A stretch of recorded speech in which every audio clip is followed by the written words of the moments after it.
Good morning. Good morning, dear ladies and gentlemen, dear friends and colleagues.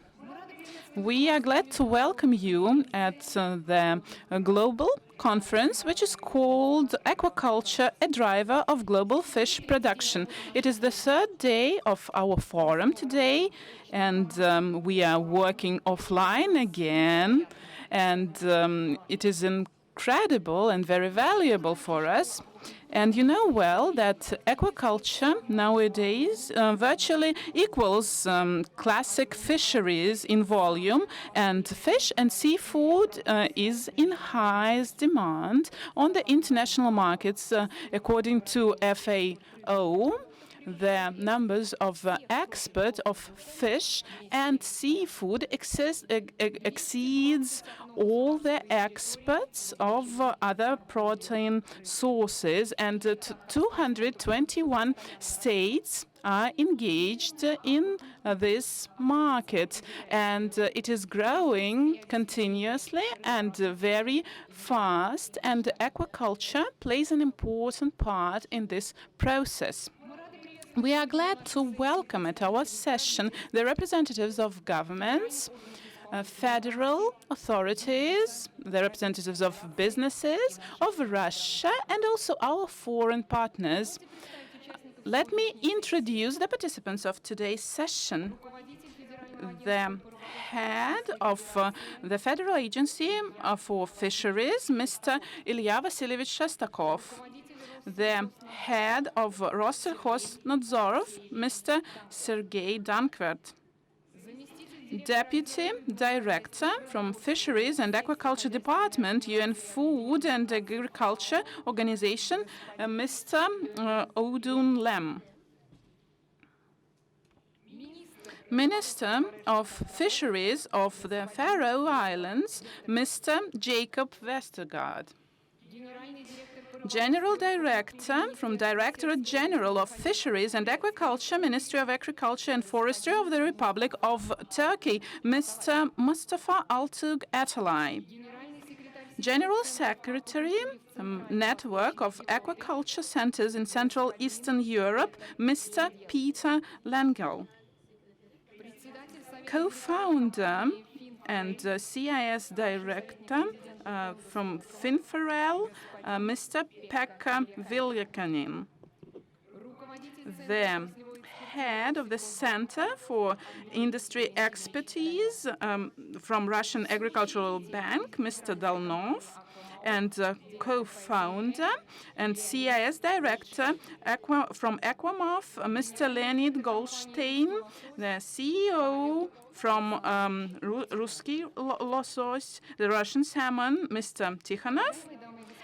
Dear ladies and gentlemen, we have 2 hours to understand how, in this space, taking into consideration the current realities, the aquaculture will be developing in different aspects and on different scale. Let's start with the Russian Federation, and the first question I'd like to ask to Mr. Shestakov.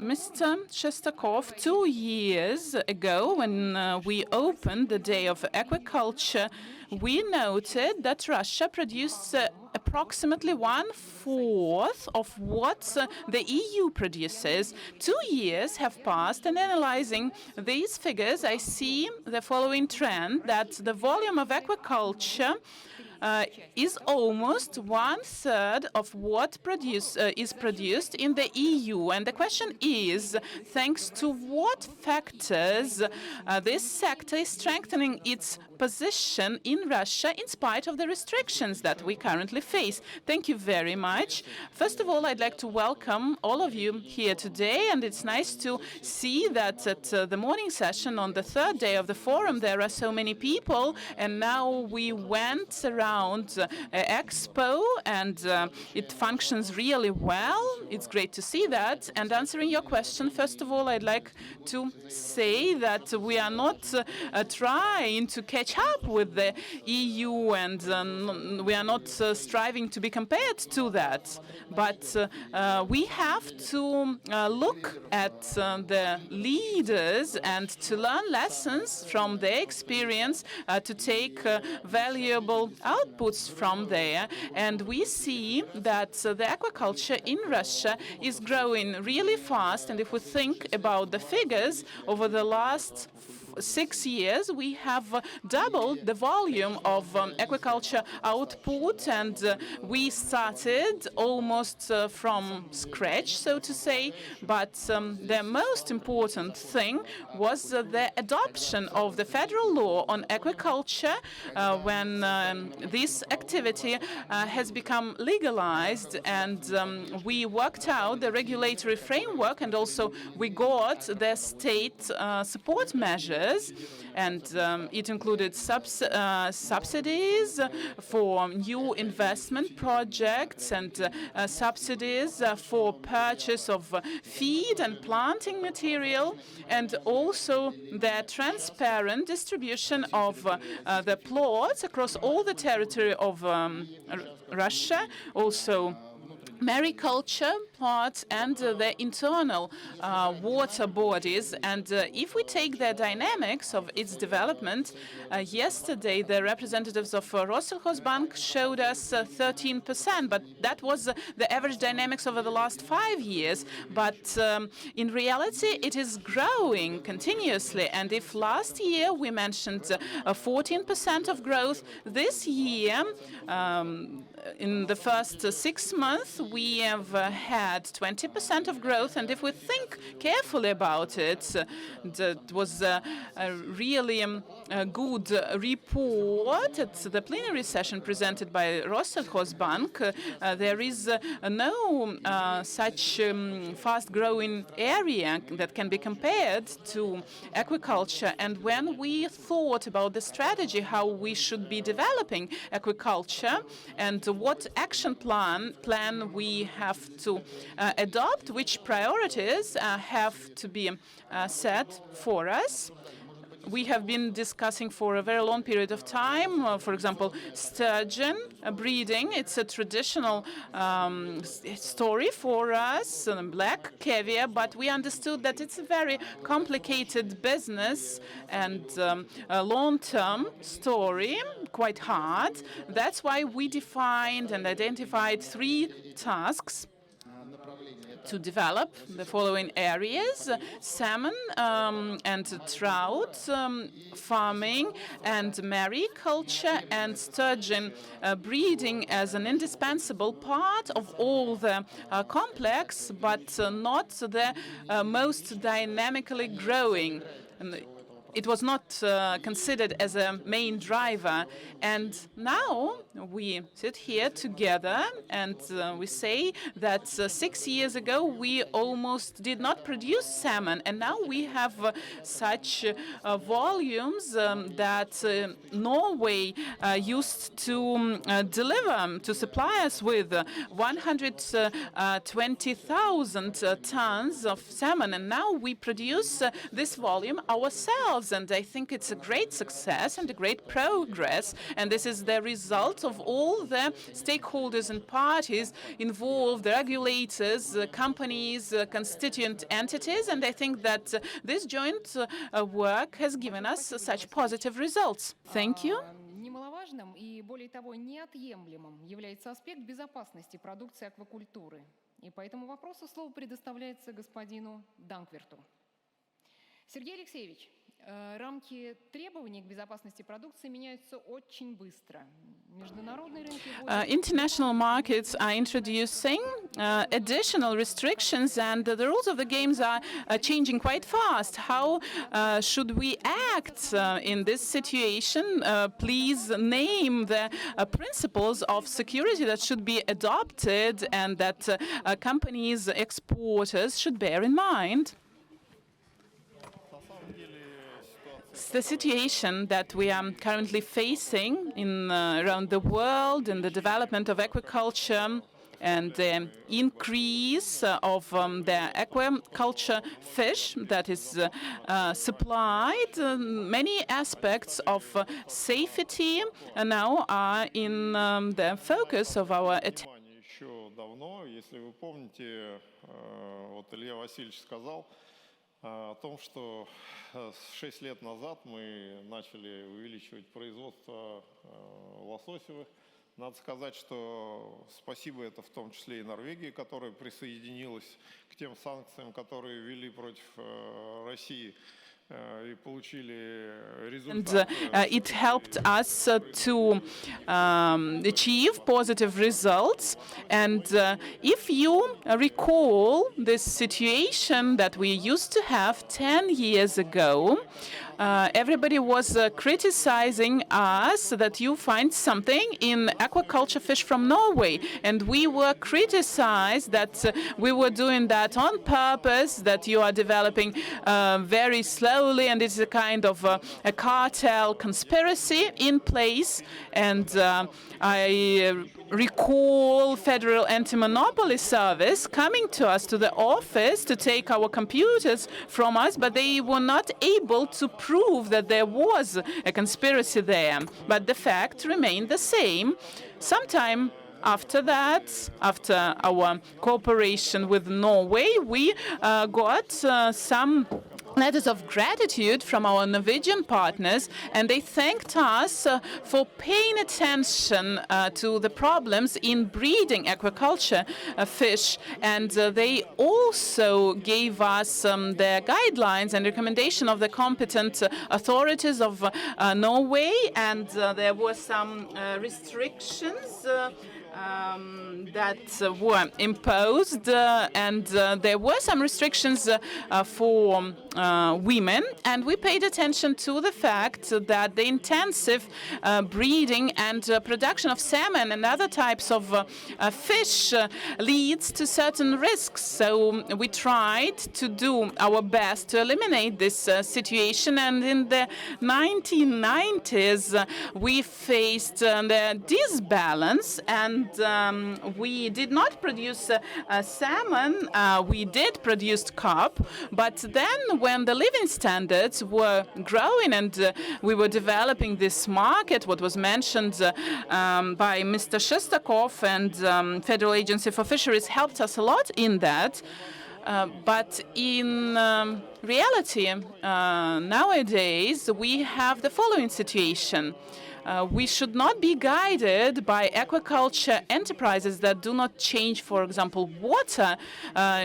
Will be very difficult. I can't understand how they do that in China and in Vietnam, in sanctuary facilities, when they can catch a fish and then apply all the disinfection measures, and then they put, after some period of time, put the fish back there. When we went to inspect China, Thailand, and Vietnam, and we came up with the conclusion that the use of antibiotics in order to eliminate the infections that can be found in water, it leads to serious problems, because people consume this fish with antibiotics and then they become resistant to the effect of antibiotics. So frankly speaking, I can recall the early 21st century. I was the deputy minister at that time,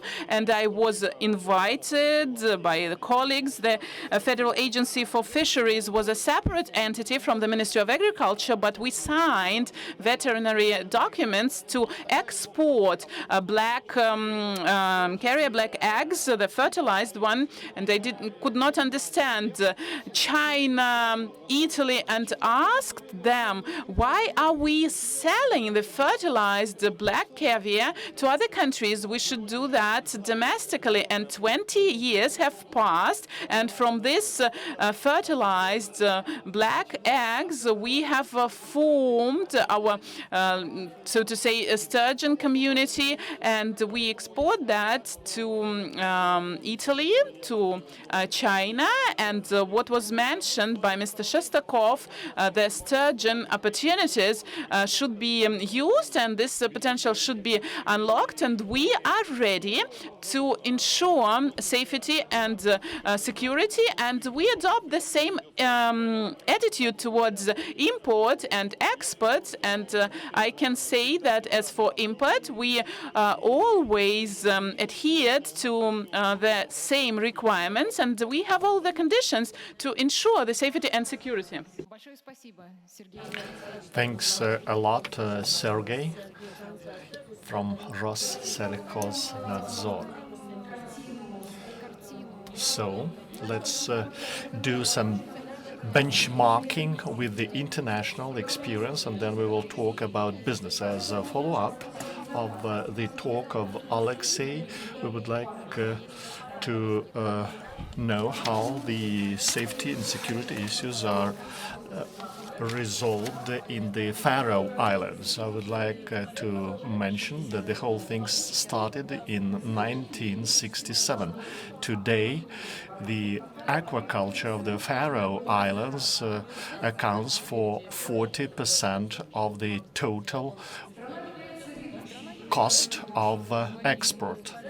And the country is one of the leaders of producing salmon per capita. It is 1.5 tons per capita. And it's a question for Mr. Vestergaard. The question is, how should we raise a lot of fish and to provide the veterinary and sanitary safety? Thank you, ladies and gentlemen. I have been asked to speak about increasing production of aquaculture fish and how we provide veterinary and sanitary safety at the same time. I will focus on what we are currently doing in the Faroe Islands. As many of you may know, the Faroe Islands are in the middle of the North Atlantic. We produce around 70,000 tons of Atlantic salmon per year. Our location offers ideal farming conditions as the water around the Faroe Islands are the natural feeding ground for wild Atlantic salmon. But being in the middle of the Atlantic also has some downsides. Most farming sites are very exposed to the weather. Furthermore, the small size of the islands means that almost all suitable farming areas are already in use. This means that any production growth must take place either on land or further out on the sea. In the last few years, a consensus has developed in the Faroese farming community. We believe that the right way forward is moving a larger part of the production on land through larger smolt production. Investments have poured into massive smolt production sites. Larger smolt sites reduce the time at sea. A shorter production cycle at sea from 18 months to 12 months can increase output by 30 to 40%. We estimate that the growth can be achieved within 5 years. Production on land is technically and veterinarily challenging, but we have managed the transition quite well so far. However, a shorter production cycle at sea also means that farming intensity on the fjords increases. Therefore, farmers are encouraged to move further out of the mouth of the fjords where currents are stronger. But this is not without challenges. Faroese winter storms can be brutal and fish health can suffer. It requires constant monitoring. Therefore, new regulations must be developed and implemented. As a side note, I can mention that we are currently not focusing on full land-based salmon production. I know that there's much hype around the potential for land-based production, but it's not very suitable in the Faroe Islands. In the more sheltered area, we are looking into closed cage production. Closed cages can mitigate less infection, but the industry is still in a trial and error stage, where a better understanding of fish health and waste removal processes is needed. Again, regulators and industry must work together on standards for the best solutions. From my perspective, the best way to regulate industry on veterinary and sanitary issues is to align economic incentives with desired environmental outcomes. One of the main strengths in the Faroe system is the flexibility and autonomy it gives to farming companies to optimize operations. There are no quotas. The authorities have strict focus on veterinary controls and environmental protections. In effect, this means that if a site has problem with pollution in one production cycle, the farmer will have to reduce stocking at the site in the next production cycle. If veterinary and sanitary conditions are met, farmers can to increase stocking.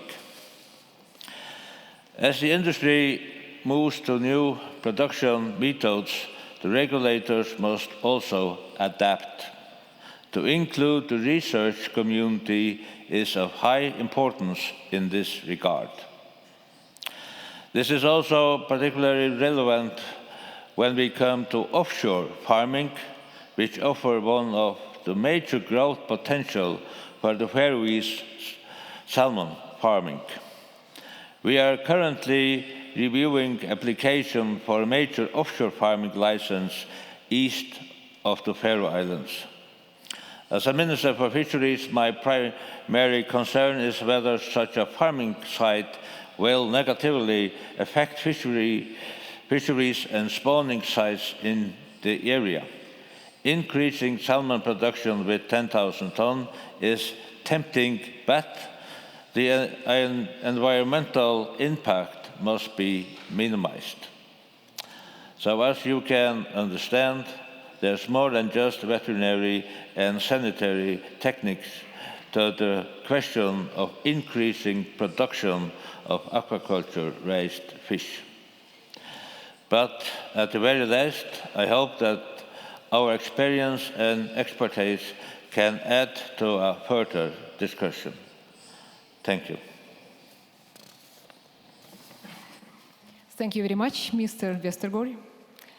Thanks a lot, Mr. Westergaard. And let's talk about the general picture of the development of the aquaculture in the world. We have Adam Lem online, and for him to tell us how the aquaculture has been developing in 2020. Mr. Lem, good morning and best greetings and best regards from St. Petersburg.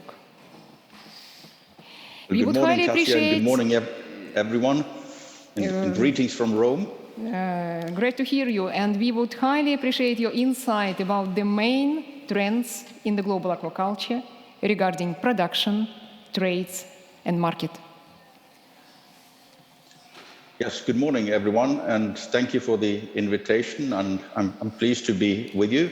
I'm sharing my screen, but I don't know if it's up yet. Yes, it is. Very good. So you can see the my presentation? Yes. Good, perfect. Okay. Well, thanks for the invitation, and I'm delighted to be with you. I would have preferred to be with you physically, like I was a few years ago. So I'm looking forward to normal times and being able next year or whenever soon to be present in person. I will talk about the role of aquaculture, about the growth of aquaculture, and some of the most important trends that I see now and in the future. If we look at the overall picture, we have some main messages that maybe are not surprising, but let me mention them again. The first one is that there is a rising demand for fish and fishery products, and this has been going on for quite some time. There are two main reasons for this. There is population growth and also a strong demand for nutritious and healthy food from world consumers as they enter the middle classes, etc. So there's a strong underlying demand for fish. This demand has to be met by the sector, and this is the strong driver for global aquaculture supply, of course. And also for local consumption of aquaculture products, like we just heard from the head of the Fisheries Agency in Russia, that more than 100,000 tons of salmon are now farmed in Russia. And that is, of course, a great news. This has also led to growth in world fish trade, both in volumes and, of course, in values. So it has not had any significant impact on prices because demand has been so good. And then, of course, there's a global call for sustainable sector development, not only from the environmental side, the economic side, but also the social side, and especially the social side. The social dimension has also become much more important. FAO is developing guidelines on sustainable aquaculture, and I will mention that just one more time. If we look at the overall picture, you see this famous slide from FAO, how aquaculture has really increased over the last 20, 30, 40 years. And in fact, if we calculate per capita consumption, in fact, as world consumers, we get more of our fish supply for our food from aquaculture than from capture fisheries. And of course, the situation in capture fisheries, the state of stocks could be better, even though 2/3 of all commercial stocks that we follow and about 74% of the commercially harvested fish come from sustainably managed stocks. We still have about 1/3 of fish stocks that are in an unacceptable state of being. So still there is a lot of potential to increase not only the sustainability, but also to increase the catches over time by bringing all stocks up to MSY, maximum sustainable yield. What is then the situation in aquaculture? As you know, volumes have been increasing tremendously. Aquaculture is in fact the fastest growing food producing sector in the world. And this we are expecting to continue. So both values and volume have increased. And of course, as I mentioned already, it's thanks to aquaculture and especially freshwater aquaculture that has allowed us to increase consumption of fish and fishery products at the global level. It's aquaculture, but in particular, freshwater aquaculture, tilapia and many other species. Salmon, of course, is important, but if you compare to carp, tilapia and catfish, in fact, these contribute much more in terms of volumes. Of course, consumption is not equal everywhere. We have world averages of about 20 kilos, but from a nutritional point of view, it's worrying that both in sub-Saharan Africa, in many landlocked developing countries, and also some small island developing states, as well as in Latin America, the consumption per average is far below world averages. And for example, in Africa, because of the expected population growth, we in fact fear that consumption figures will not only stabilize, but in fact they may even decrease. And that is, of course, is a huge challenge to the world community. Aquaculture, of course, is dominated by one region in particular, and that is Asia, and within Asia, China. But if we look more closely into the statistics, we find large aquaculture producers in all regions in the world. Russia, Norway, and many other European countries are significant producers and exporters. We have Egypt, very large in tilapia and other species. We have Chile in South America. So we really have aquaculture production growing in all regions. The challenge again is sub-Saharan Africa, despite many very positive recent initiatives. What about trade? Trade flows, this I've borrowed from Rabobank. It's a wonderful slide showing flows of product from producers or farmers to consuming and processing countries, and then back to markets. And you can see here, Russia, for example, is not only a very large exporter, but also a very large importer. So trade flows and the importance of having open markets, having a stable regime of trade rules, which are foreseeable and stable, and is incredibly important for all of us, both for exporters and for importers, for example. A few last slides on the future. We continue to believe that aquaculture will continue to grow strongly. The challenge is to permit aquaculture to really take off in sub-Saharan Africa, in the small island development states, and in many landlocked countries in the developing world in particular. Aquaculture, as it grows and as its share of overall supply is growing and is starting to dominate, we'll see that it's aquaculture that will drive innovation in the sector. The aquaculture is driving product development, also market development, new solutions in logistics and distribution. We also have seen that trade facilitates consumption worldwide, including in landlocked countries and in small island developing states. But overall, we also have some limitations and challenges how to permit this aquaculture development to take on. And for example, just referring to the head of the Fisheries Agency, who mentioned the importance of having federal or national laws for aquaculture, giving the normative framework and structure for how aquaculture development should take off, how to procure investment, how to ensure investors. I mean, all these things have to be in place in order to facilitate aquaculture development. I also want to mention the role of traceability and certification, which also is very much part of aquaculture development now. And of course, in many countries, still there are challenges in governance, legislative framework, and access to finance and insurance. But also there is a lot of aquaculture investors looking into the sector. So there's a lot of very positive news about investors and capital being attracted to the sector. The last issue I wanted to mention again, FAO has under development guidelines on sustainable aquaculture, and these are being developed with the inputs from all the member countries of FAO. So with that, I thank you. I just want to mention that next year, 2022, is the International Year for Artisanal Fisheries and Aquaculture. So another way to highlight the importance of not only aquaculture and fisheries, but also the role of artisanal operators within this. And then in a few weeks' time, we'll have the Global Conference on Aquaculture in Shanghai, which was postponed from last year. So those of you who can virtually attend in Shanghai, you are more than welcome. Thank you, and back to you, moderator. Thank you very much, Mr. Lem. And I have a question for Mr. Lem, if it's still possible, maybe to have translation.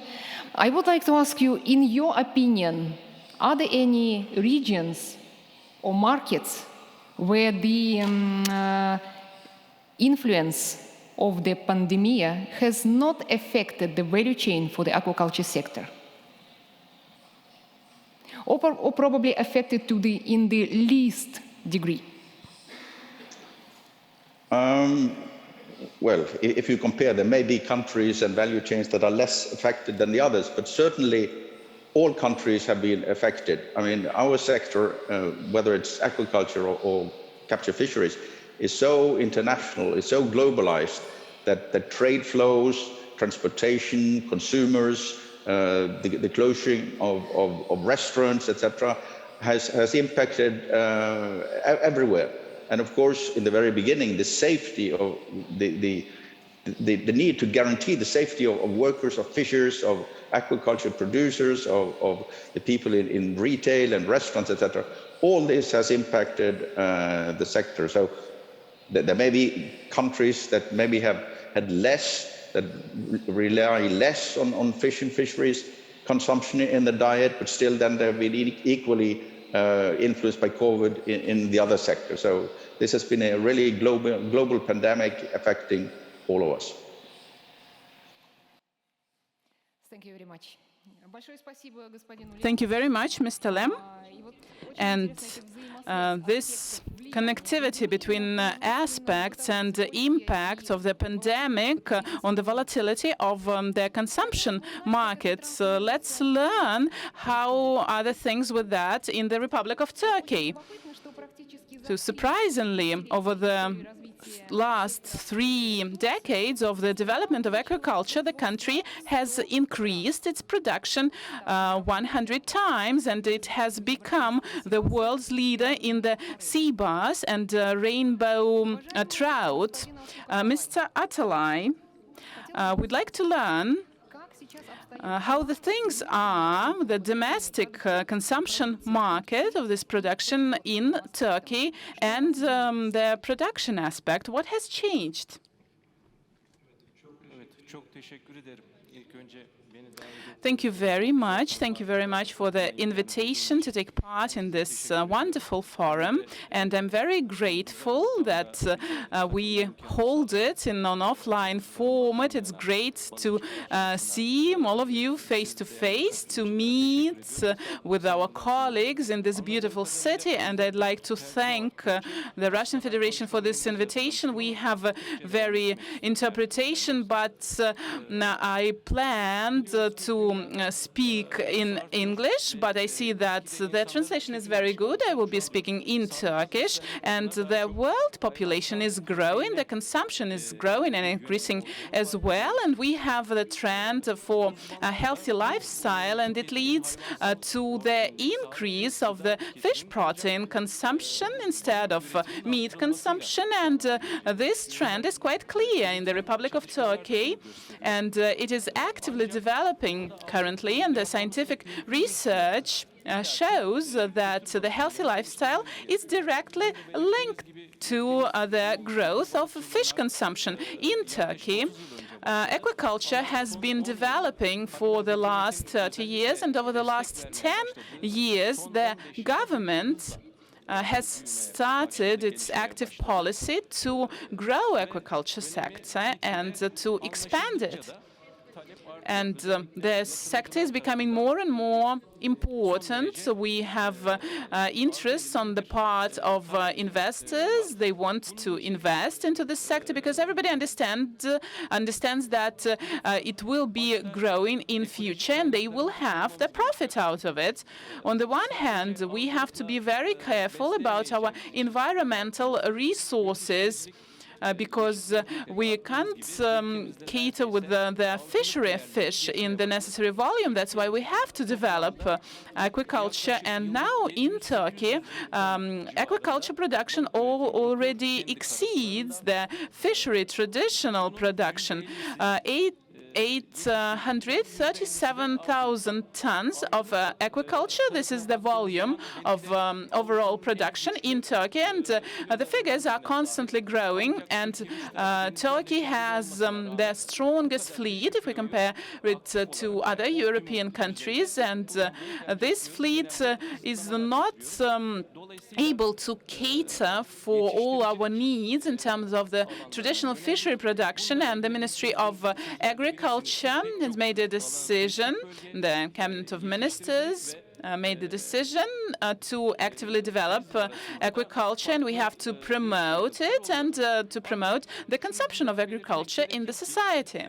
son yıllarda hem Türk somonu hem Akdeniz levreği ve çupuradaki artış And the Turkish sea bass and other types of fish are exported in record high numbers in 2020.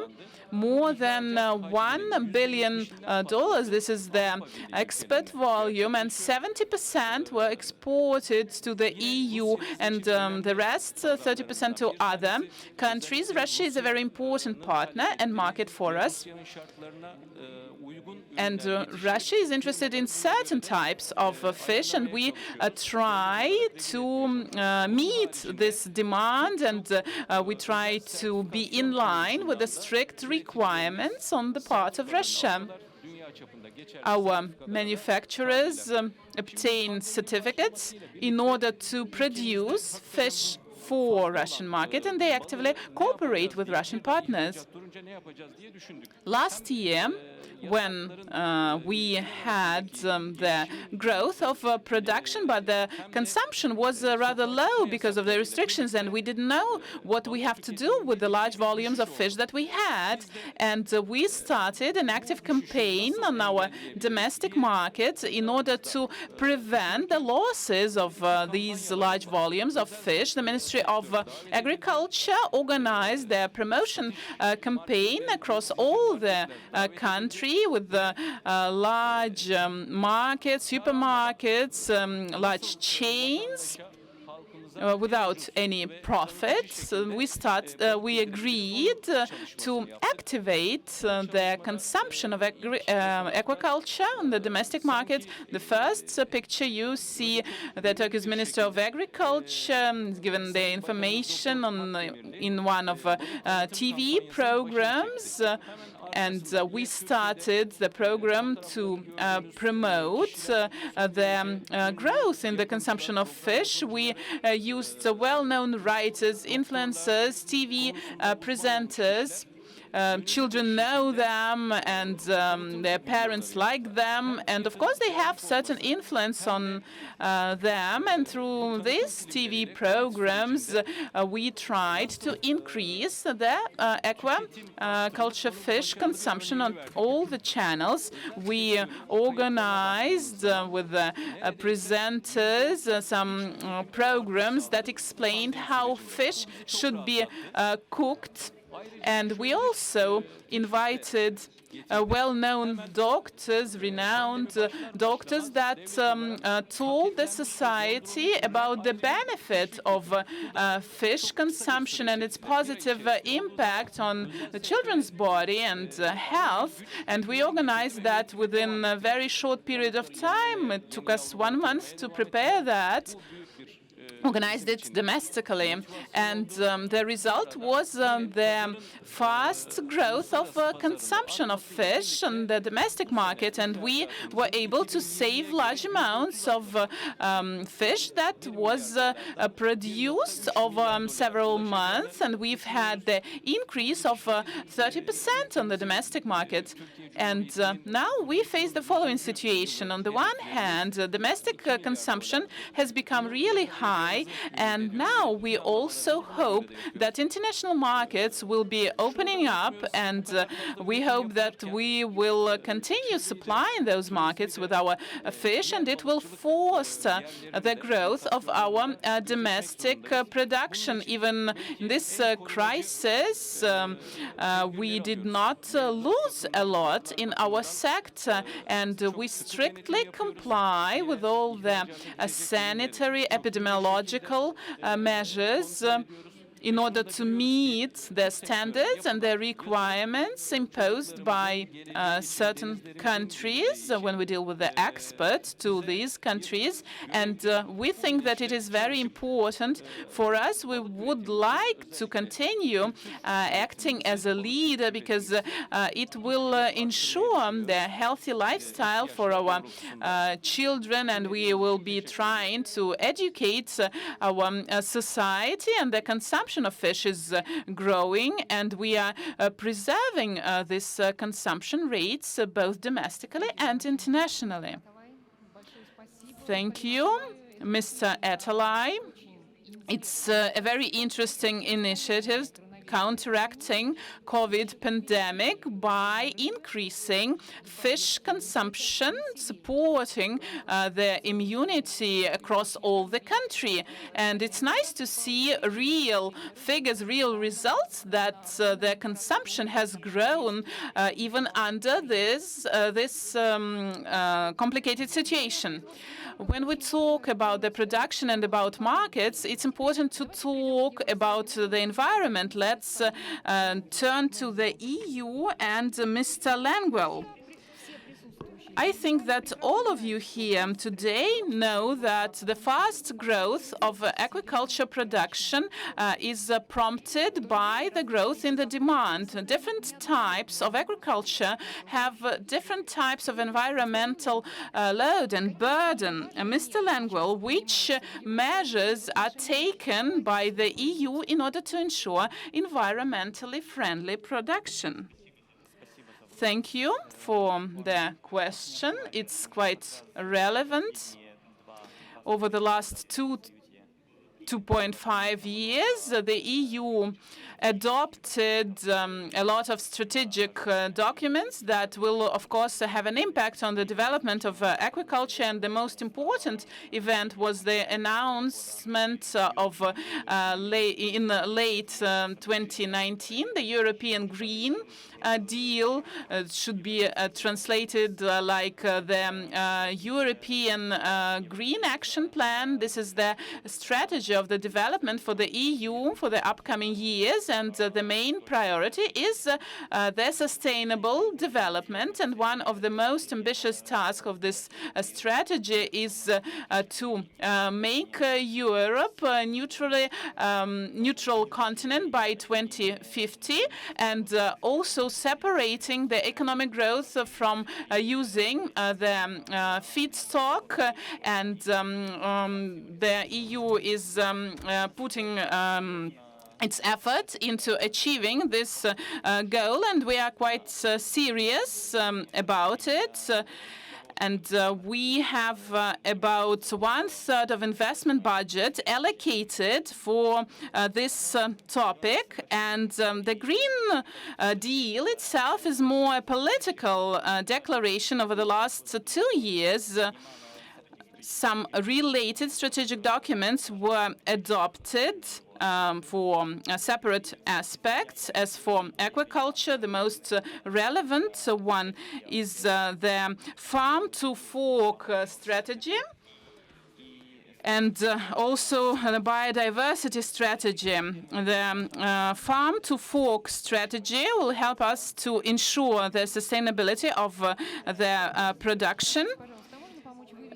Can we please see the slides? Yes, they lost my slides, unfortunately. Okay, thank you very much. The next slide, please. Okay, I will continue talking.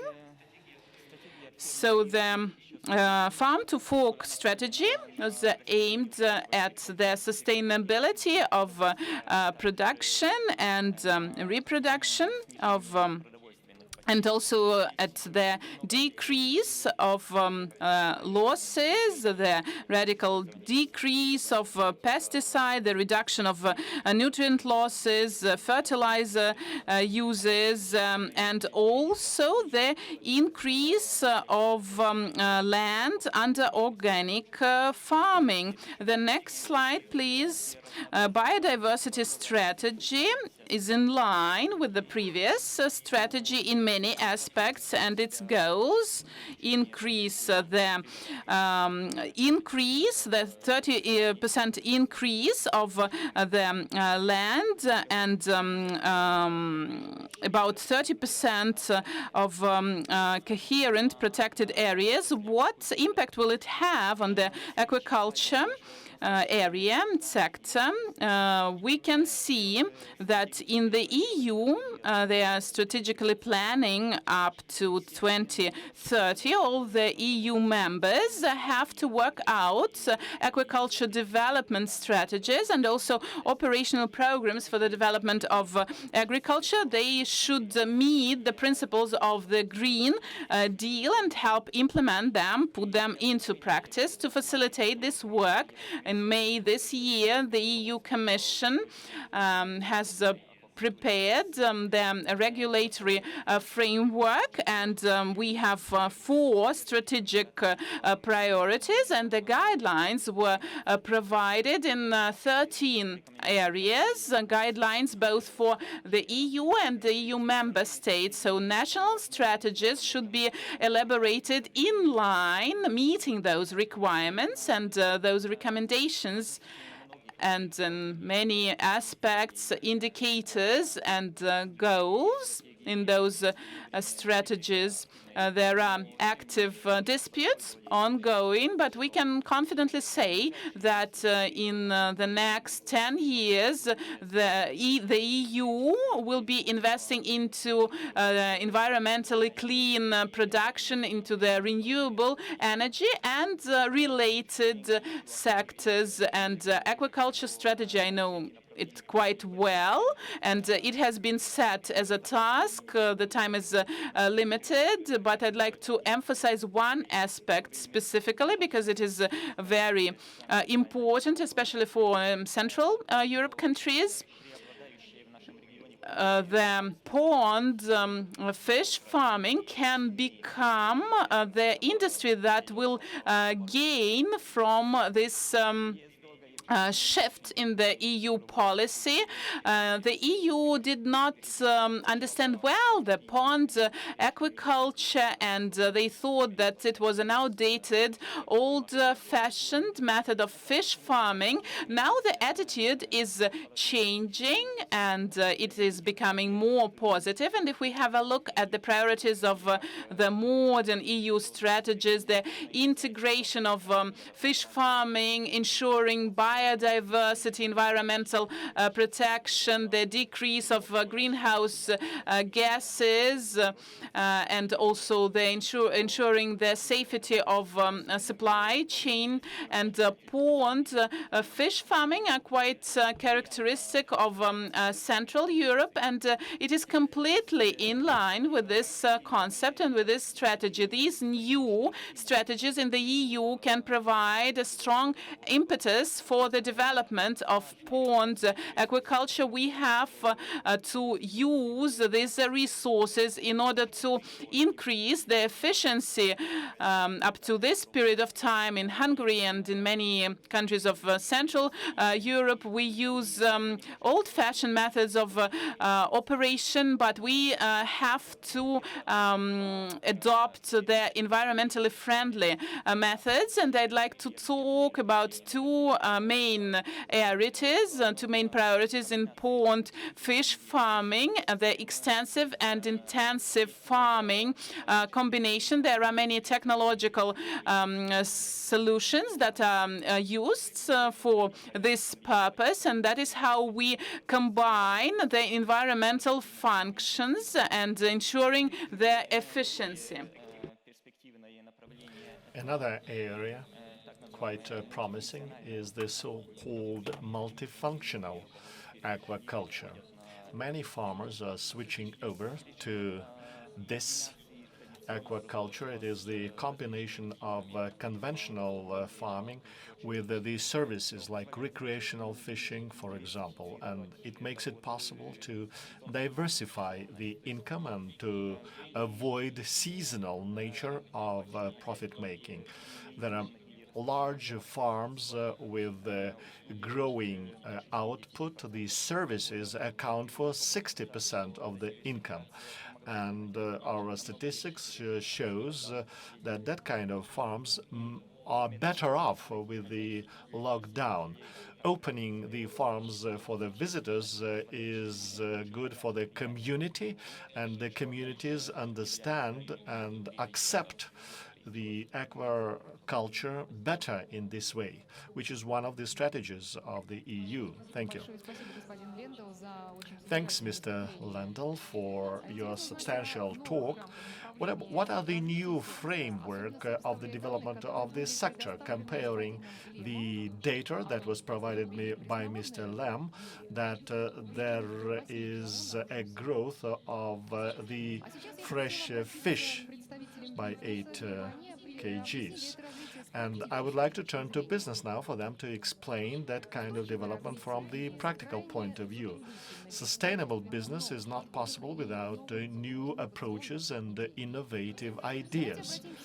And Mr. Pekka Velikainen, who is not only the person who is responsible for the aquaculture, but he is also an advisor of the Skolkovo Fund and venture investor. In your opinion, what do we need to take into consideration speaking about innovations in aquaculture? What are the general principles for launching new aquaculture products? Thank you. Ladies and gentlemen, as said, I'm here in two roles. Of course, I have been 11 years going through Russia in 106 Russian cities while working with Skolkovo and seeing what is happening around Russia. But today, definitely answering to the specific question about innovation. I think that I might feel now like Elon Musk 4 years ago in Las Vegas, when he was asked to speak in the event of the future of diesel engine and combustion engine. And then he said that there is no future. And nobody liked the statement. Of course, I'm not here to say that aquaculture is going to die. I fully agree that there will be a massive growth on it. But I fundamentally believe that there is a big change happening here. Of course, it's good. There are good news and bad news in every presentation. Good news is that we are all in good business. The bad news is actually, and I must thank you all the colleagues here, starting from Mr. Shestakov and colleagues from Faroe Island. I have never had better warm-up to my presentation because every speaker has touched all these issues. So what I'm saying is that despite it's a little bit messy slide, I personally believe that 2030 in Europe, there will be no fish, no aquaculture business who is allowed to leave any waste to the rivers, lakes, and sea. Not at all. Not 2%, not 5%, I'm saying not at all. And why is that? It's because our nature doesn't survive. Secondly, what comes to the hygiene, what comes to the fish health, I believe that in 2030, no antibiotics is allowed to use at all. At all. And that is, of course, a big challenge for the whole fish industry. I mean, for all of us, it's not a small thing. It means that a 300 billion industry must make everything again, because today only 0.2% is done in environmentally friendly way. So we are talking massive change. Okay, now then the question is how to avoid being the next combustion engine, diesel engine. What we have been doing, we have been now 4.5 years, we have been building a massive gigafactory in my home country in Finland, but it has actually nothing to do with Finland. This can be built anywhere in the world. And we have built, also stolen with pride from Elon Musk, a term gigafactory. We have built a concept which is building 3 million kilos of rainbow trout per module, 365 days per year, no seasonality, no antibiotics, no frozen fish, always ultra-fresh product, and only killed by the robots, and packaged same day and in 5 hours to the shops. In 5 hours since killing to the shops. I'm not saying that we are best in the world in this, and I can tell you, gentlemen and ladies, that this is a difficult business. But after 25 million euros of testing, we are in a situation where we are, from the theoretical maximum, we are in the level of 106%. So we are higher than the theoretical maximum. And it really works. It took really a lot of nerves and money. Even my wife was about to kill me how expensive hobby this is. But honestly speaking, now it is working perfectly fine. And the feed conversion rate, FCR, what all of you are very interested of, is now 1.02 with a very precise robotics-based feeding system. What we are planning to do, we are, of course, Finforel is a small company. We are next spring going on the NASDAQ to be listed as a company. But we have announced that we are building. We believe that these gigafactories, which we have now built in Finland, will be built around the world. So we believe that the fish will be, and aquaculture will be grown there where are the consumers. And I have already 3 years ago, when I met first time Mr. Shestakov, I said that my dream is to make the factory also to Russia. It's now very close to happen, honestly speaking, very close to happen. But it's not only Russia. For example, in Britain, now Mr. Johnson has a Brexit, and they have fish waters, but there are no fishermen anymore. Because the Polish guys cannot come for fishing there. So they have a tremendous challenges where to find fish. Actually, I'm flying through the Finnish sauna directly to London, where is the next event on Monday. Because Britain is lobbying us big time that we would build first gigafactories in Britain. Very surprising thing is the Middle East, because in Middle East, the dietary system, what people are eating, especially young people, are changing their eating habits quicker than ever before. So the country which was, or countries in the Middle East which were very meat dominated, suddenly you can see vegetarian restaurants in Dubai, which is totally new thing, or vegetarians in Riyadh. And everybody understands that the fishing in that region is not possible because the seas are practically empty. So why I'm saying this all is that, and what are the most important findings? We believe that everything starts from the genetics, from the genome selection, not genome modification, but genome selections. And luckily, in my small and poor country in Finland, our government has 25 years invested on genome selection research, and we are commercializing that work. 25 years of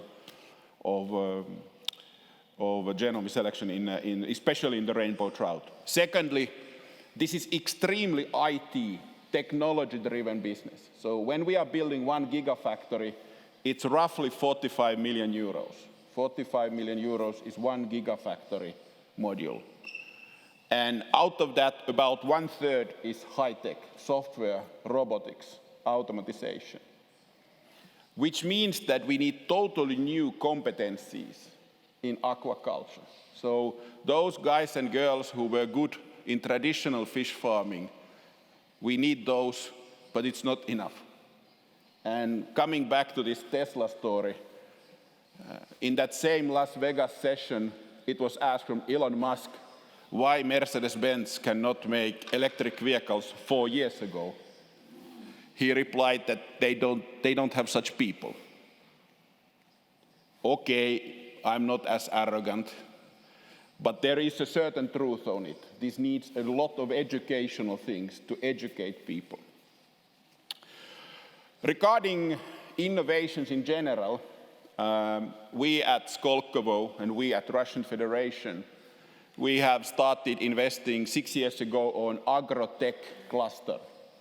And I must say that I'm a little bit disappointed that there is so few aquaculture-driven startups. There are something like 75, 85 companies, but compared to challenge and compared how much of technology is needed, we could still double or triple the number of those, because a lot of innovations are still to be made in this sector.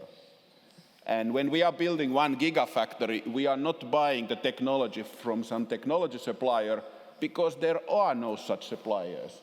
We are buying from several companies, and we own the blueprint. We know how the gigafactory to do, and we are all the time collaborating with the researchers, universities like in Skolkovo with Skoltech University to do more and research on this sector.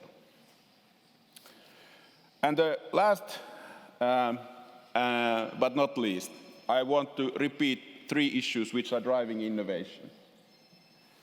Number 1, 2030, which is, by the way, coming very soon. 2030, it's coming very soon. All fish, all aquaculture must be produced in a way that not a single kilogram of phosphorus is left to the sea or lake. The business model where you are transporting frozen fish from Norway or Faroe Island or Russia or Finland to Riyadh will not fly due to the environmental standpoint. People are careful, consumers are very careful on this issue. And thirdly, the best news, gentlemen, ladies, we are in the right business, we just need to change. Спасибо. Большое спасибо, господин Великанин.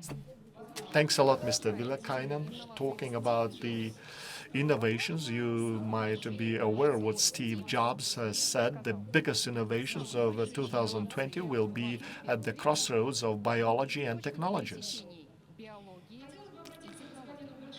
I would like to give floor to Mr. Goldstein. What are those tipping points, crossroads in the developed technologies in the aquaculture?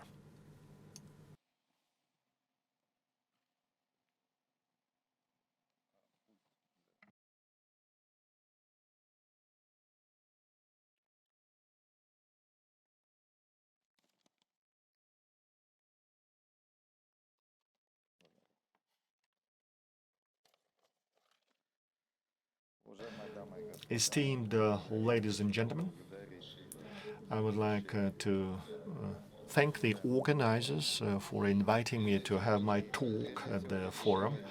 I would like to express my excitement for the organizers who did manage to host the event under the pandemic conditions and to appreciate the high level of the event. We've been doing the business for 30 years. The aquaculture has changed. Let us talk about the opportunities and drivers of the aquaculture. There was a reference made today that the population is growing, and there is a higher demand that could be met through aquaculture development. There were global challenges like the depletion of the stock, growth of consumption, and the high standards for sustainability and necessity for nutritious food for the population. Quite important issue is carbon footprint. It's necessary to reduce the emissions of CO2 and the pollution and discharges, and another issue is climate change. We should address these issues, and it is possible to do that through innovations that cover the value chain. The fish has been caught from time immemorial. The technologies are being developed, and there are state-of-the-art breakthrough technologies. Unfortunately, there are no more, the fish is not that much in the ocean, and the aquaculture and is developing through ponds and cages. New technologies are being applied, and the application of new technologies contributes to the growth. One of the innovations is the recirculating aquaculture system, RAS, and there are some challenges of the conventional aquaculture, that there are some external factors that cannot be controlled, such as weather, climate, flora and fauna nearby that introduce hazards and risks into the aquaculture. Any business faces its risks, and there are risks related to the aquaculture. It's necessary to mitigate them because the requirements on sustainability are getting more stricter. We are dealing with Atlantic salmon, and you can see the paths, the flows of Atlantic salmon moving around the world to meet the demand. So this is the value, the supply chain, and the traditional Atlantic salmon raising is a lengthy procedure, logistically complicated, and there is a high lead time before the products gets to the shelves. If RAS is used, the supply chains is shorter, the shelf life of the product is longer, and that's what we are doing now. That's why the recirculating aquaculture system has got its advantages, benefits. There are no external factors, risks, and the impact on the environment is less. Mr. Dempler has referred to the fish with antibiotics from Asia. There are no antibiotics needed and used in RAS, but there are some innovations and technologies to be used. There was a question about the interface of technologies and the conventional conditions, but the conditions should be set up when both the water and biology of the fish suit one another, and the environment that the fish lives in is satisfactory. And our company is actually implementing all those innovations. That's why RAS complexes help us to decrease the environmental negative impact and also meet the growing demand. And on the other hand, for the complex to function properly, you can ask me where you should, whom you should contact.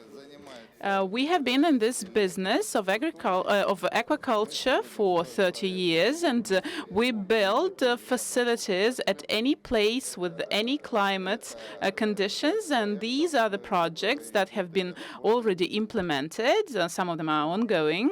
We have R&D center and also the training ground where we train the personnel. It's very important to have high qualified, trained personnel and specialists at these complexes. And we achieved very good results in raising salmon.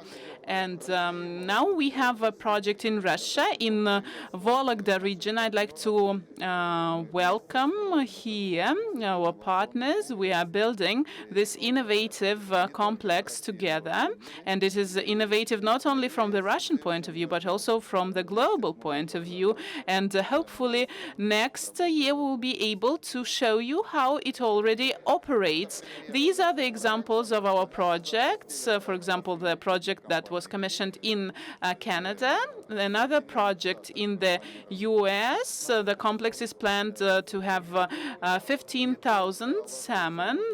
We can breed not only salmon, but also trout. In the Far East, for example, the Grupa complex. Thank you very much for your attention, and I'd like to wish success to all colleagues in all their work. Thank you, Mr. Goldstein. Getting back to the topic of aquaculture and its development in the Russian Federation, we should note that the Russian aquaculture has had a new impetus for development 5 years ago. From the report of Mr. Shestakov, we learned about that, and observing the development of aquaculture in the Russian region, we see that it has social and economic impact in certain regions of Russia. And now I'd like to ask Mr. Tikhonov, from the point of view of business, can aquaculture act as a driver in some regions? There are some regions where people like eating fish, and in some regions where the traditions are not so widespread. Good morning, dear colleagues. Mr. Shestakov. I'm a practitioner in this industry, and I'm the head and general director of the company that has been in this business since 2005 in sea waters.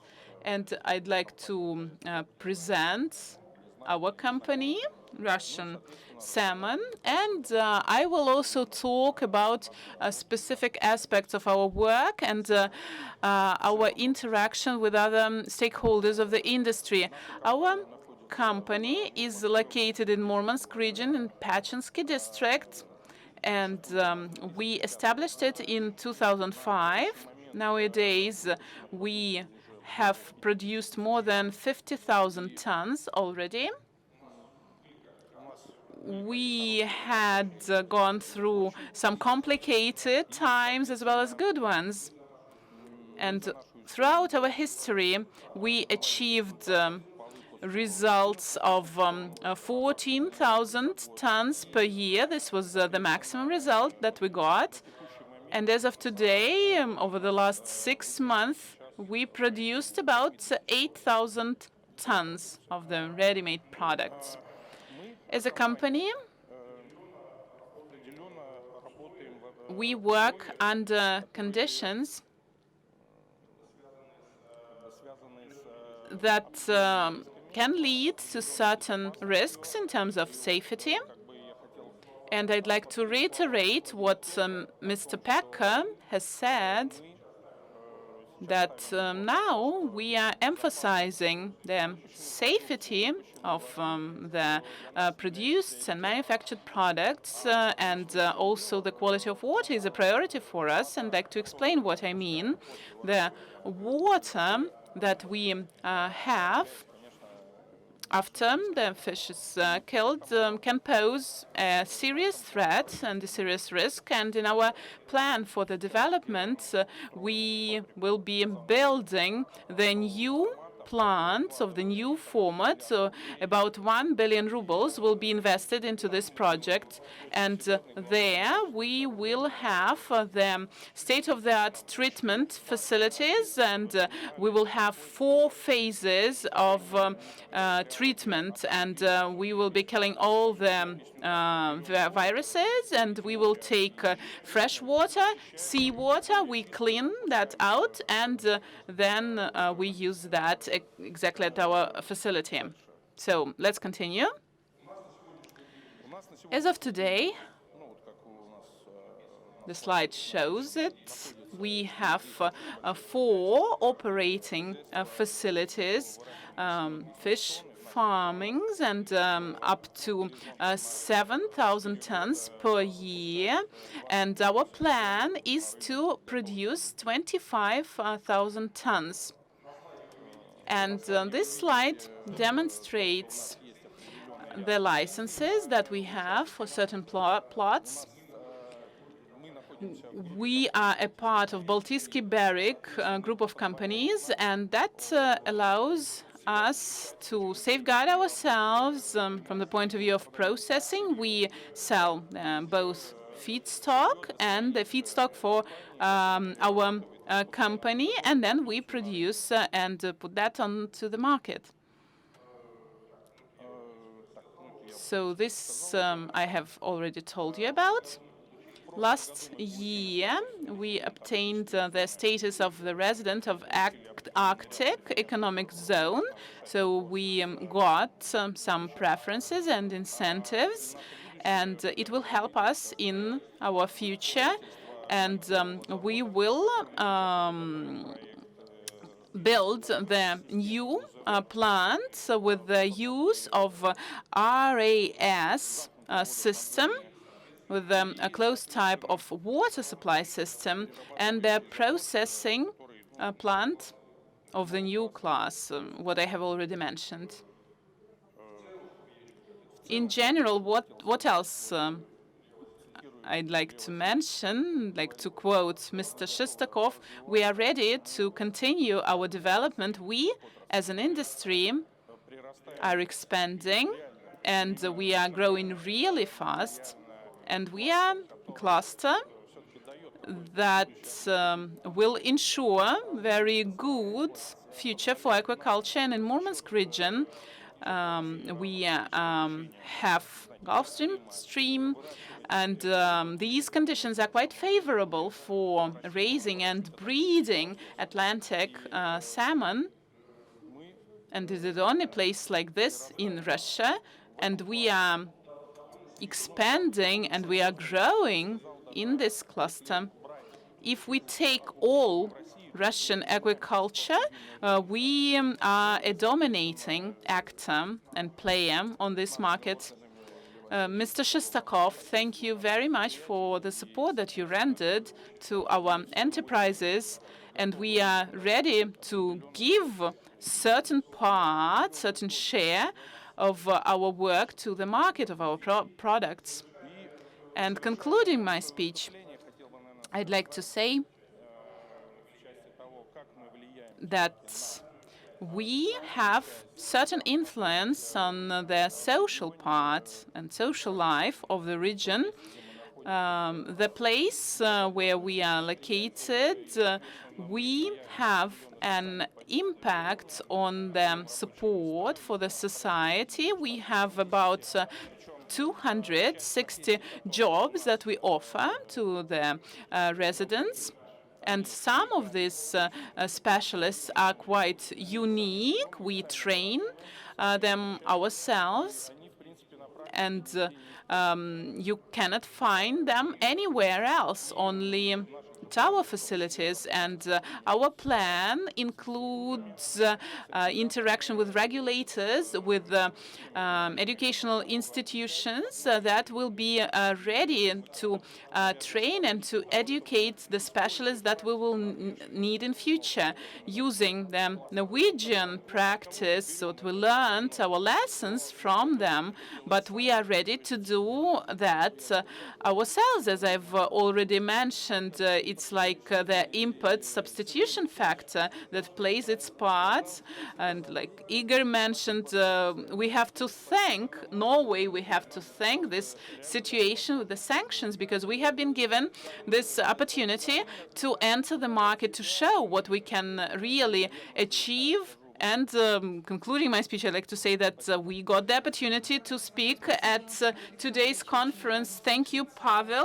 It's nice to hear that aquaculture has a very positive influence on the life of the regions. And what about the general share that aquaculture has on the Russian market? I'd like to ask Mr. Dalnov. You are the head of the Center for Industry Expertise from Russian Agricultural Bank. Can you please share your view of this matter and give us your forecast of how the things will develop in future? I'm glad to be the last, almost the last speaker of this session and probably sum up what has been said. Mr. Shestakov called us not to have a look at the EU, but if we want to celebrate our success, we should do that. And according to FAO, 23 kilos per capita, and it turns out that Russia is already consuming more fish than the EU and North America, and what the indicators that we saw in the table, and the rates of consumptions are growing. Very soon we will exceed 24 kilos per capita. And I'd like to draw your attention to the following aspects. We have been talking about the benefit of it, that it is a very good balanced thing and a balanced diet. Why is it like this? If we have a look at different groups of products that we are consuming and we compare some figures and indicators, it turns out that we consume a lot of different protein, and the protein that is not very healthy, and fish will help us to make our diet more balanced one. And why are we talking about some specific figures? It will help us to improve living standards and to increase GDP with the longer life expectancy. A lot has been discussed. For example, yesterday we talked about who had to promote fish consumption, and we have seen a very good, excellent example from the Republic of Turkey, and the consumption reacts quite fast to some campaigns, and these campaigns can be organized by field-oriented unions and different authorities and organizations. I'd like to say that if we do not do that, we will have the shift of consumption towards where the marketing budgets are, and we know where they are. And with the high processing and natural products will not be in high demand, and we will not say whether it is a bad or a good thing, but then we will have the growth of the consumption of different nutrients that are not so good for our health. And aquaculture is a driver for the consumption of fish in Russia, and it's a very good thing due to different reasons. Mr. Shestakov has told us about the dynamics, about the progress that we have made. And we have about 2 to 3 kilos per capita, and then we will be exceeding 4 kilos if we compare that to other industries. It's comparable to the poultry and also the mutton. And to turkey and mutton, and what are the positive factors? It evens the consumption of fish in different regions. We mentioned that it varies in different regions, like in Magadan, it's high indicator, and in Buryatia, for example, it's very low. Aquaculture helps us to balance that and to make our consumption picture a more sustainable one. And by intuition, we understand that the diseases in cattle can be quite different, and these problems do arise in different countries, also in the developed ones, and there can be the reduction in the supply of meat, and aquaculture gives us a chance to preserve a high level of consumption of protein. And we've talked a lot about the pandemic and long supply chains, and And in aquaculture, we see a more local and shorter supply chain, and it is more resistant and resilient in terms of their influence of pandemic. And what we saw in the EU with the seasonality, the workers that were gathering fruits and vegetables, the shorter the supply chain is, the better. Also, it has been mentioned that aquaculture is the development of agricultural lands. It has been mentioned that we are having more jobs, and also aquaculture provides a very good connectivity with restaurants. Restaurants offering fish, and it's quite an attractive element. We say that in the remote areas, in villages, there is a need to have schools, hospitals there, but also we need restaurants and cafes there. And as for the feed conversion ratio, it has already been mentioned as well. And here, it's also about the sustainability of production processes, and aquaculture requires less ingredients of the feed, and these ingredients are not very expensive. And what the bank is ready to do, we do understand that the development of aquaculture is a good thing for consumers, and it's very good to see that the interests coincide both for the banks and for consumers. And aquaculture is the fastest growing industry, the protein, and it's about 13% of average growth rate. And we have very good expectations there. So we are ready to invest into the development of aquaculture, and about 60 billion will be invested in the upcoming years, and we are ready to make aquaculture a very important sector. And simultaneously, in parallel with that, we will be able to improve the diet of the population. Thank you very much, Andrei. Thank you. We have some time for Q&A, and I would like to give a chance to the audience. Some questions from the floor. Pavel Alexandrovich has mentioned that there might be a high output of aquaculture to the market. Are there any programs or projects in Russia to make the aquaculture products more popular, or is it a part as fish products on the whole?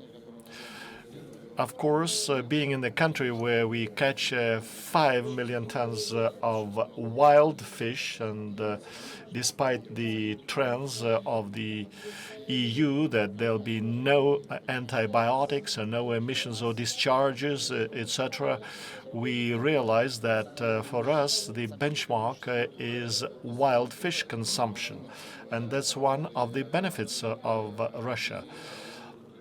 Aquaculture is an opportunity, and what is important about aquaculture that it is closer to the centers of consumption. And aquaculture is very important for communities, but on the whole we do not distinguish between the aquaculture and wild fish. We are not going to make specific outreach programs for aquaculture. It's unlikely that the ministers will be having posters and with the awareness campaign. Pekka has mentioned that 2030 is just around the corner, and so it's quite possible that we will have to do something about it. Okay, any questions from the floor?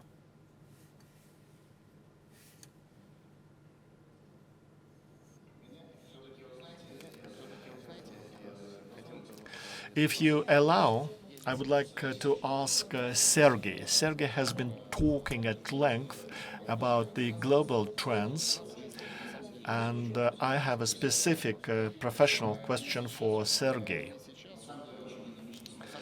We are developing, really developing, but grazing aquaculture is developing fast, and just a bit of industrial, but the emphasis is placed on the grazing. And we have allotted a lot of water area, hectares, for this type of sea aquaculture, water aquaculture, but we are aware what are the challenges, like Faroe Islands or in Chile. So, how are the risks in terms of veterinary safety are mitigated?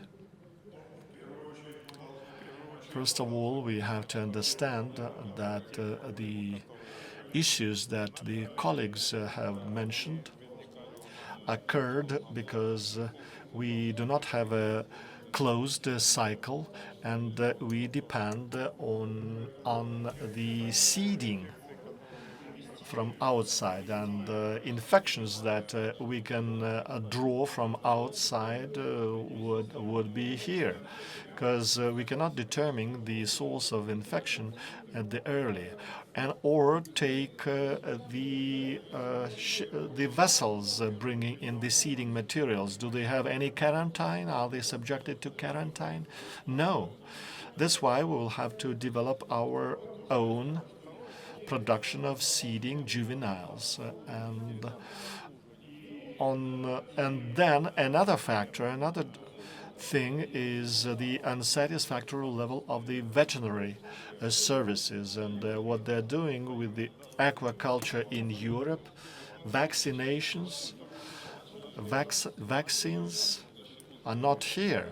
It's only now that there is a special laboratory in the Institute of Animal Life Health Protection, and we are just planning to develop the domestic vaccines. We are dependent on imported vaccines for the time being.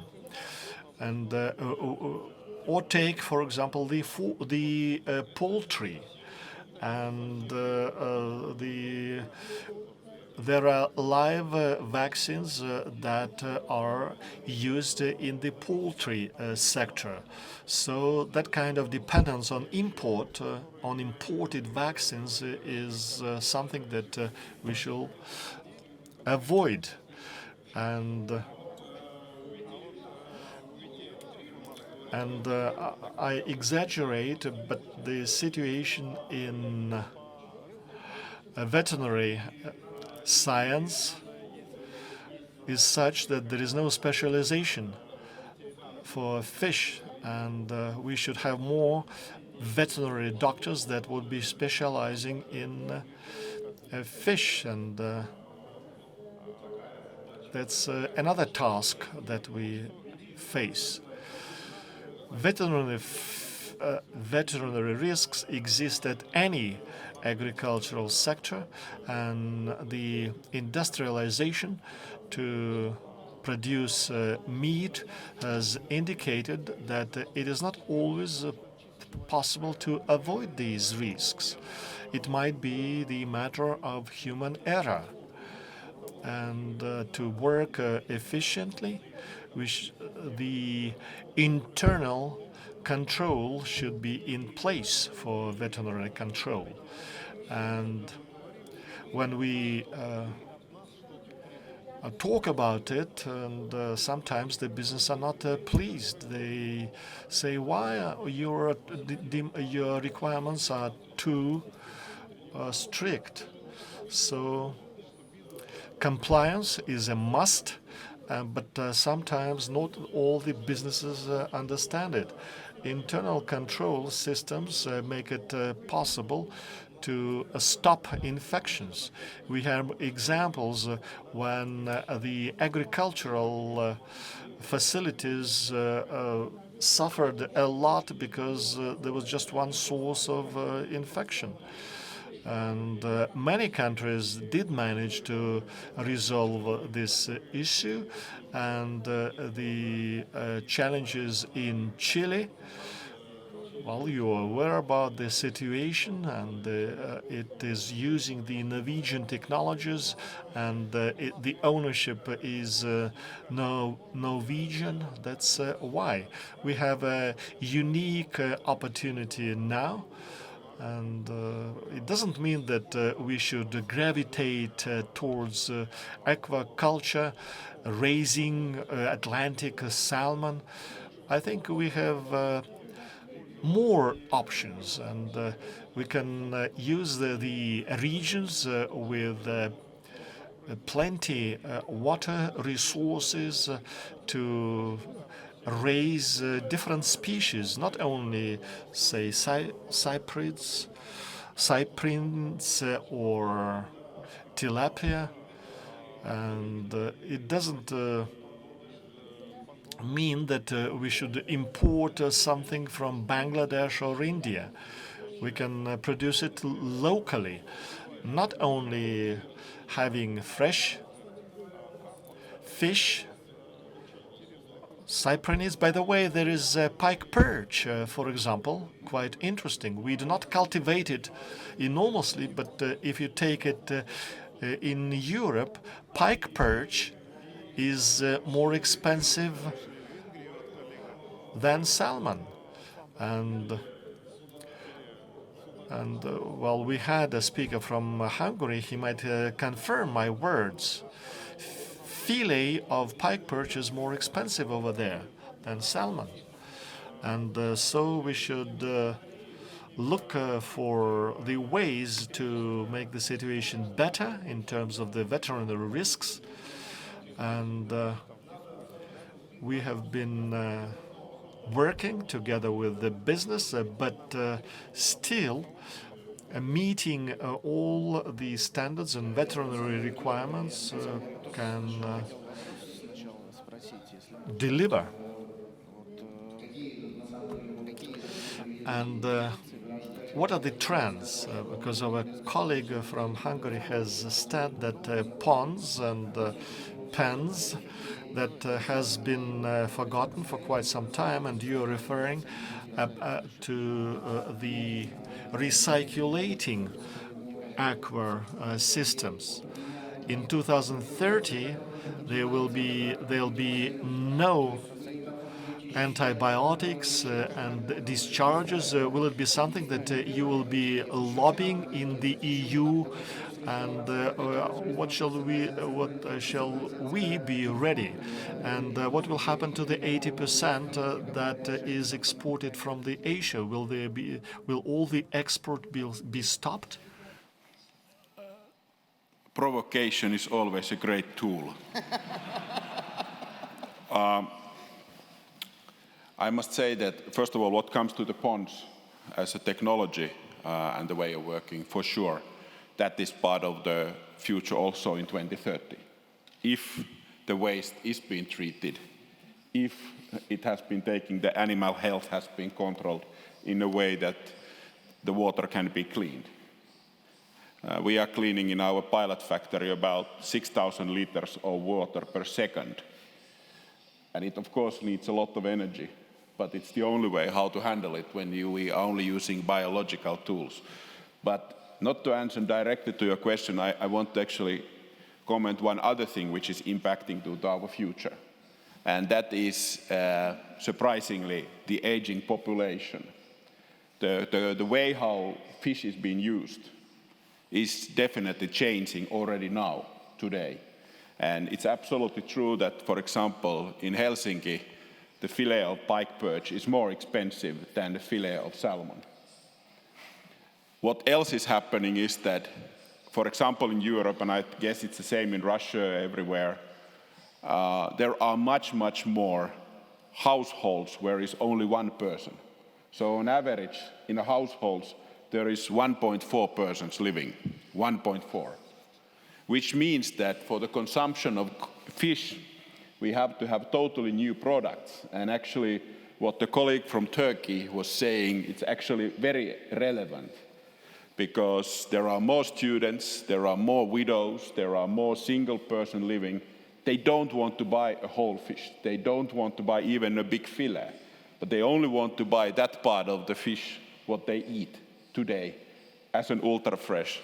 And that is also something which I don't think everybody is taking very seriously while thinking about aquaculture. Of course, growing the fish, controlling the environment, fish health is important, but also the scenario how the whole fish industry is driving consumers, giving consumers such a products which are suitable for their daily needs.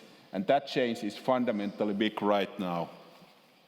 I think that in Russia in 2030 will be a lot of RAS systems, a lot of those. I think that there will be a lot of ponds here also with the new technology. I think that 2030, I'm planning to be here, by the way, 2030 to see whether it's happening, so we can put to the books. So 2030, I think that there will be a battle on genetics. There will be a battle of the genome selection, like it is right now in pigs, which is like in chicken. Americans and Chinese are fighting who has the rights of what patents. And that's why all the countries, including Russian Federation, needs to make sure that you have such a DNA, I mean, of the fish, such a genome available that you can feed the country. Every country must think about this.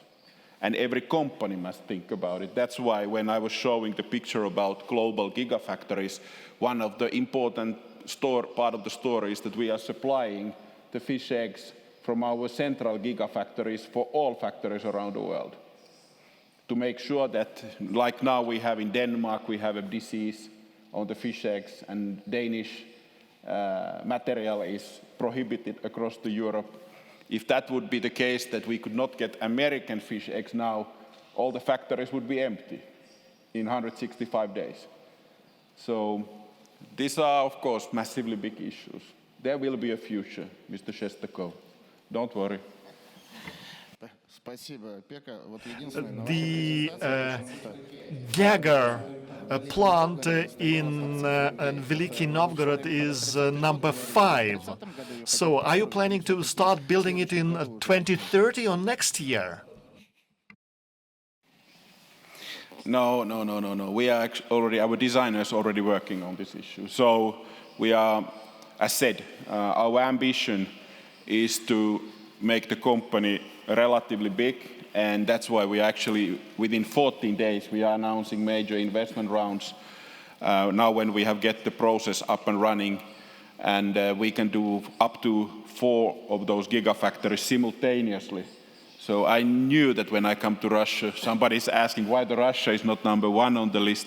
It's very first on the list. Just one thing about the regulations in the European Union. It's talking about the regulation in the EU. So the EU regulations are moving in the right directions. If they take the concept, they have taken a decision that antibiotics should be scrapped, some of them in 2024, the others in 2026. If we have to catch up, we will have to take these similar discussions as well. But we are debating the issue a lot. But at the same time, we realize that the debates will only result in the loss of some part of the share. And or take the pesticides, for example. We have to understand that we live in a global world, and people are concerned with their health. They take care of their health and take the correct decision.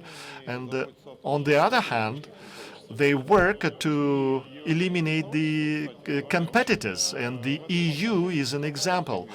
When we are talking about the composite products make up of different components, and say it is the products of dairy or meat, the Europeans, starting from April, has introduced the system that is being discussed in the WTO, but the products to be supplied into Europe, if it is a composite one like pizza, salami, and cheese, all the components should be traced, and it should be endorsed, even if there are no veterinary certificates to support it. Until recently, it was up to 50%. And the veterinary certificates should cover everything if the meat and milk is included. If the milk is less than 50%, the producers should present the declaration.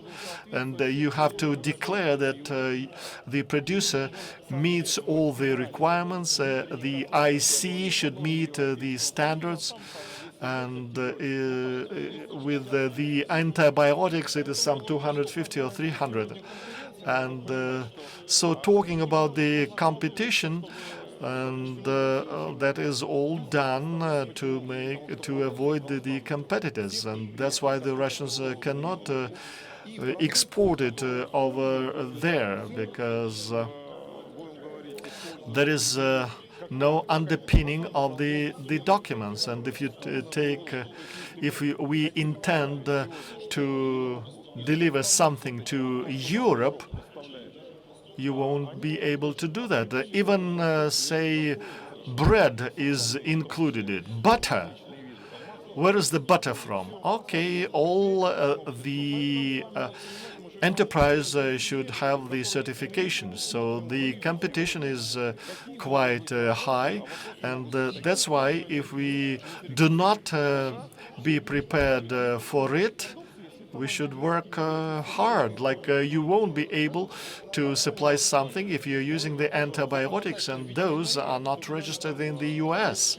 And we have been talking about those issues for quite some time, but we are too slow in implementing it, in applying it, and that will result in losing the share of the market. And if we meet the requirements, then by 2030 they will change the requirement, and they might say that the fish should be standard size and the color should be, well, a definite color.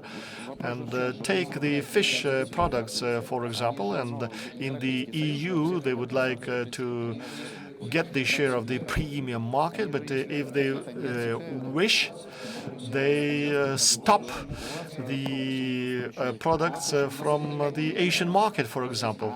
They say, for example, well, the production is not sustainable, there are many poachers, but if they need some products, they will just make the requirements mild. You're absolutely right.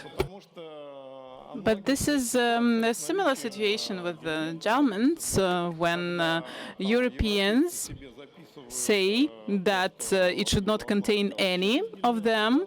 But I know the system and how they check it. So I'd like to say that you are completely right, that the competition forces people to make up many nuances, and you know that in Brussels, in the EU, they have so many officials, and hopefully in the EEU we will not have so many officials. And for example, if we take tomatoes and cucumbers and would like to export that to the EU, and they specify specific size of tomatoes and cucumbers, and we do not have the understanding of quality and size in our legislation for tomatoes and cucumbers. But they did that before us, and they limit the products that can enter their market, and it reflects the approaches that are adopted there. And if the products are competitive, they will not let them in. Allow me, we'll sum up our discussion, running out of time. We were talking about the EU and moved away from the topic of aquaculture. I think that we have had a very interesting discussion today, very different trends in terms of the development of aquaculture, and in Russian Federation we have diverse trends as well, but we are a very huge country and we have a lot of different specific features, and we have to develop all those directions that we discussed, the grazing, the industrial aquaculture, mariculture, and all the other areas. And in this regard, if we wrap this session up, that for Russia, aquaculture is a driver and a global driver as well, and fishery of the Russian Federation, and that's why I think that probably we will not be talking about aquaculture every year, but maybe in 3 to 4 years we will be able to say that we have doubled the production again. Thank you very much. Thanks, everyone.